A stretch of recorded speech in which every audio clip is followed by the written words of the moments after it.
Welcome to Richard Kabili YouTube channel, and for today's tutorial, I will be teaching you on how to turn on and off haptics and silent mode on iPhone X. But first, kindly subscribe to this channel and don't forget to hit the subscribe button and the bell to notify you for the new updates. And let's start. Using your iPhone X from your home screen, first go to Settings. Then in the settings, scroll down and click the Sounds and Haptics. Then in the Sounds and Haptics, scroll down and find the Play Haptics in Silent Mode. And as you will see, there's a switch button on the right side of it. Then all you have to do is just turn it on to enable. And your Play Haptics in Silent Mode is now enabled.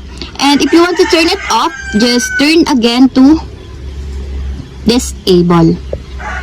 And that's it. We have successfully turned on and off haptics in silent mode on iPhone X. If you have a question, kindly comment down below and don't forget to hit the subscribe button and the bell to notify you for the new updates. And thank you for watching!